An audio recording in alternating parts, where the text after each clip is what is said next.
This video segment is to provide you with a combination of 7 meals that will teach you the various techniques that can be used in all your cooking needs going forward into the future. The Kitchen Charm cooking system is designed to provide you and your family a lifetime of cooking ease and healthier lifestyle through proper nutrition. The purpose of this video segment is not to teach recipes. Your Kitchen Charm cookbook has a variety of recipes for you to try. Instead, what we will accomplish in the next few minutes is to provide you with techniques and tips to enhance your cooking experience. After cleaning your cookware with warm soapy water and vinegar added, you are ready to begin the first of our 7 meals. The set combination that you have purchased may not include all of the pieces we are demonstrating with, so you may need to substitute another piece for any of the meals that we are demonstrating. The first of the 7 meals that we will prepare is a dinner. For this meal, we have 2 boneless chicken breasts, a lemon, a package of frozen peas, and fresh cut carrots.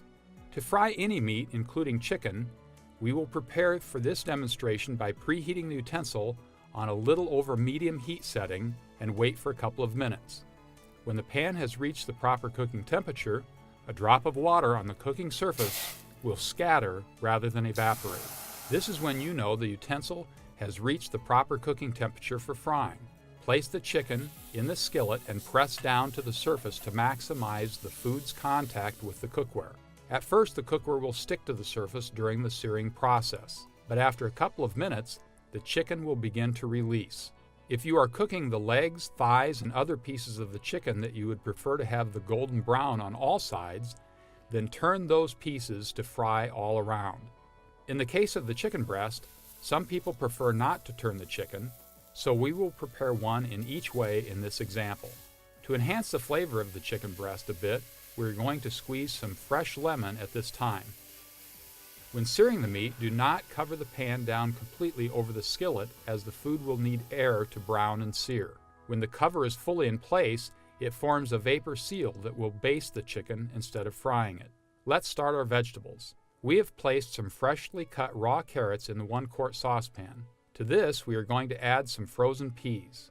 We are going to add just a few tablespoons of water to the vegetable. The small amount of water will turn into a vapor as the cookware heats. You place the saucepan on the burner with the cover in place. Open the valve and turn the burner to medium.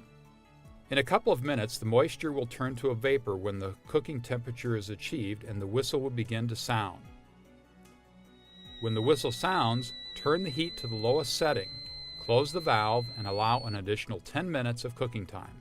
Depending on the vegetable you are preparing, times will vary slightly. Refer to your cookbook for more information.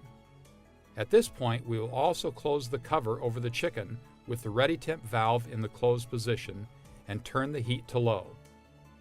When the cooking time is complete, open the cover to test that the vegetables are done to your preference.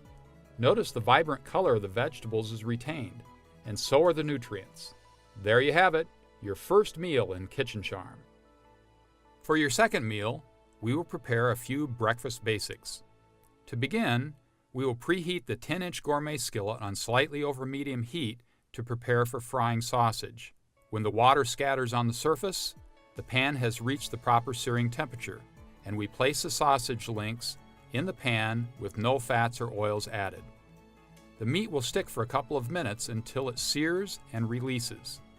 We will then turn and brown on all sides.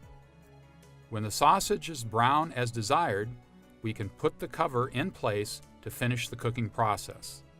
Next, we will prepare the hash brown potatoes in the small skillet. We place the skillet on the burner slightly over medium heat.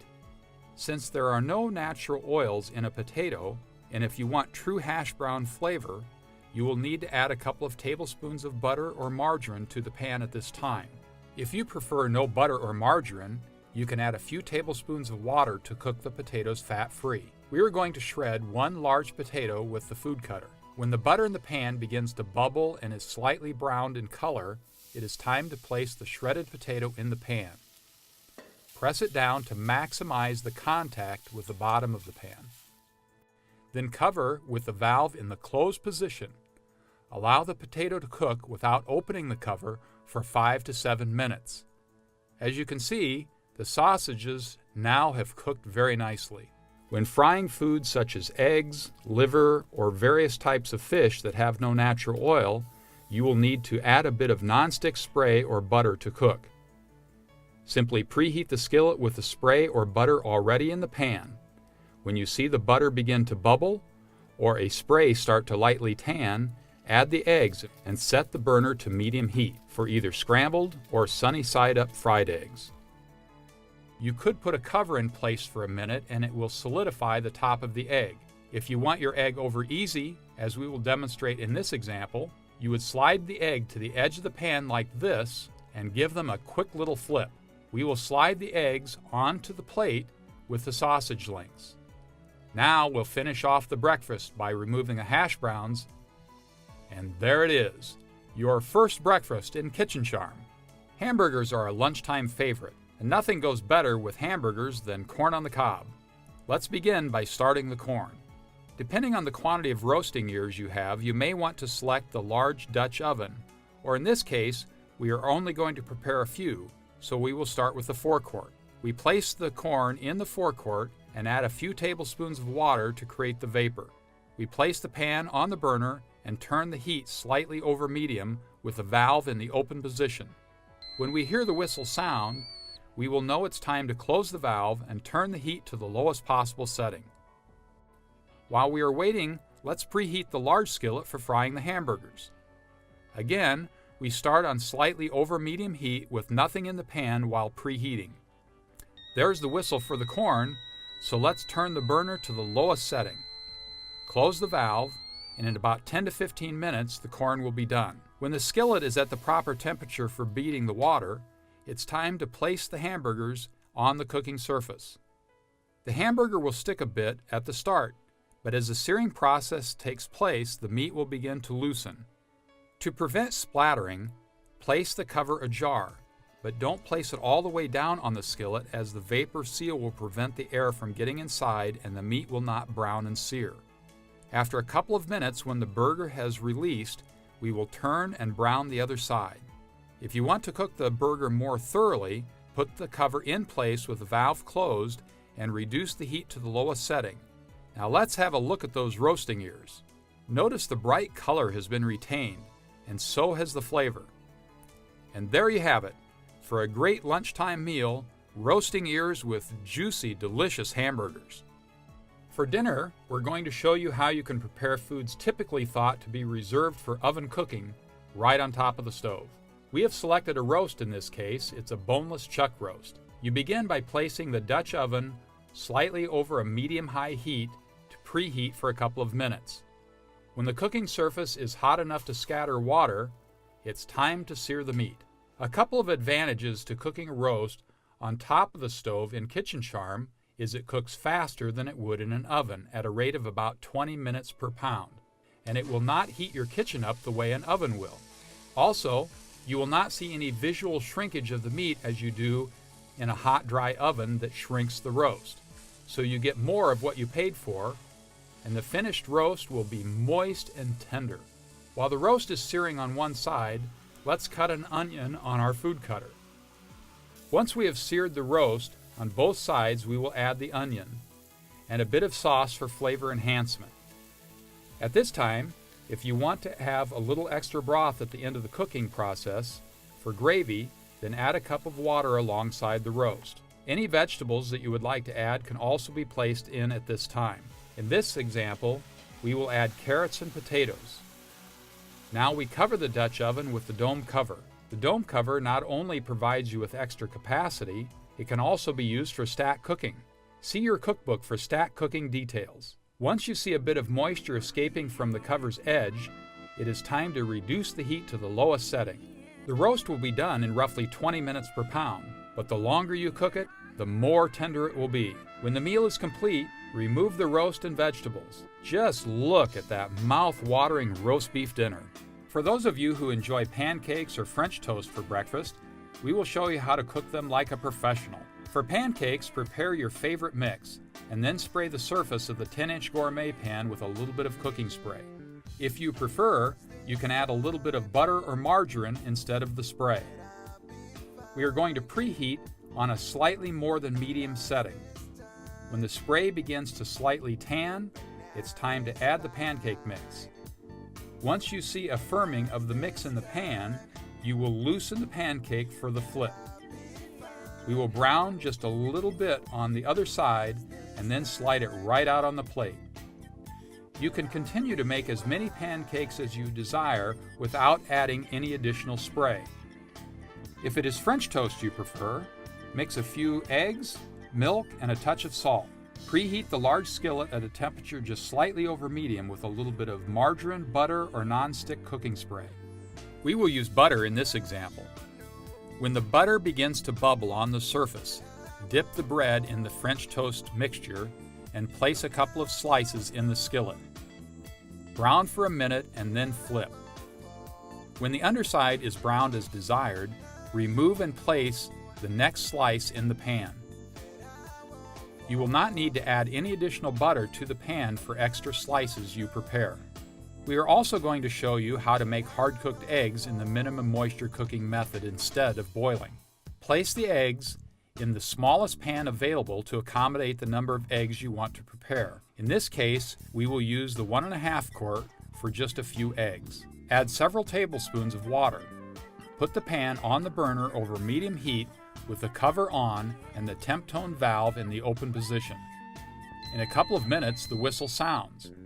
Then turn the heat to low and close the valve. For soft-cooked eggs, they will be done in about 11 minutes. For hard-cooked eggs, cook them about 15 to 16 minutes. There is an advantage to preparing your eggs this way instead of using the high-temperature boiling method. The eggs will stay very moist, and you will not get that green or grayish color around the yolk. Just look how bright yellow that yolk is. And there you have it, a hot breakfast that you and your family will surely love. For this afternoon lunch, we will demonstrate how you can cook pasta without boiling. To begin, we will prepare a simple 5-ingredient spaghetti sauce. You may choose to substitute your own favorite recipe if desired. Preheat a 2-quart saucepan on medium with a bit of olive oil added. Next, we will add onion to the sauté. After a couple of minutes, we will then add minced garlic cloves. We will then sauté the garlic and onion combination for an additional 20 to 30 seconds. Don't cook the garlic too long, or it could become bitter. Next, we will add crushed tomatoes and diced tomatoes. Then add the desired amount of basil and salt to your preferred taste. We will then leave the sauce on a medium heat with the cover in place and the ready temp valve open. When we hear the whistle, remove the cover and reduce the heat to low. We will allow the sauce to continue to simmer uncovered until the pasta has finished cooking. Now let's cook the pasta. We will use the 3-quart in this example. Fill the saucepan about half full of water and place it on the burner over high heat with the cover in place and the ready temp valve in the open position. When the whistle sounds, remove the cover as the water will be just about ready to boil. When it does come to a boil, add the pasta. Adding the pasta will drop the temperature of the water, reduce the heat to the lowest setting, then cover the pan with the ready temp in the closed position. The advantage to cooking pasta this way is it will not heat your kitchen as it would if you were cooking in an open pan of boiling water. You also save energy by cooking on low, and the pasta will not stick to itself even without adding oil to the water. When the cooking time for the pasta has elapsed, test it to determine if it is cooked as desired. Pour the pasta into the container to drain. Lunch is served. For this dinner, we are going to demonstrate how to prepare pan-fried whitefish and how to cook rice without boiling.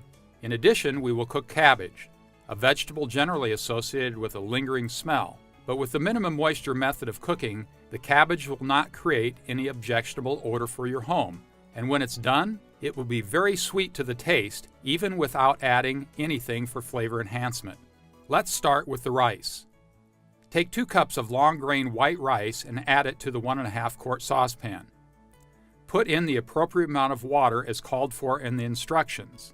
Set the temperature on high with the cover in place and the ready temp valve in the open position. When the whistle sounds, remove the cover and allow the rice to boil for 1 additional minute. Then turn the burner to the off position, cover the rice with the ready temp valve in the closed position, and allow the rice to sit for a minimum of 15 minutes. You can, however, leave the rice as long as you want without overcooking. It will stay hot for hours because the cookware retains the heat by virtue of the construction. Next, we will prepare the cabbage. We have placed a head of cabbage in the 3-quart saucepan. We will add a few tablespoons of water to the pan and place it on the burner on medium heat. When the whistle on the cabbage sounds, close the ready temp valve and reduce the heat to low. Now it's time to start cooking the fish. Most white fish has no oil naturally in the meat. Therefore, if you want to pan fry fish, you will need to add a bit of butter, margarine, or cooking spray. In this example, we are going to use cooking spray. We spray the pan and set the heat to a medium setting. Once the pan is heated for a minute or two, the cooking spray begins to lightly tan. After one side of the fish is browned, we will turn and brown the other side and squeeze a bit of lemon over it for flavor enhancement. When cooking is complete, spoon the rice onto the plate. Place the fish over the rice and finish with a generous helping of cabbage. Well, there you go, your 7th meal in Kitchen Charm cookware. Here are a few helpful hints to enhance your cooking experience with Kitchen Charm. First, if you prefer to use margarine for lubricating the pan, do not use light margarine. Light margarine contains too much water and will cause splattering and sticking problems. If you are adding salt to the water for flavor enhancement, always stir the salt so that it is not standing on the cooking surface. Unstirred salt will cause white marking on the stainless steel surface that can be difficult to remove. When you are preheating a pan, please do not leave the room, as you may forget to return in the appropriate amount of time and you may damage your stovetop or the cookware. From time to time, stainless steel will get heat tints on the surface. To remove the tints, use a little bit of stainless steel cleaner such as Cameo or Barkeeper's Friend or any other variety that you would find at your grocery store. Create a paste and in a circular motion with the grain of the finish, run the cleanser over the surface and then wash and rinse.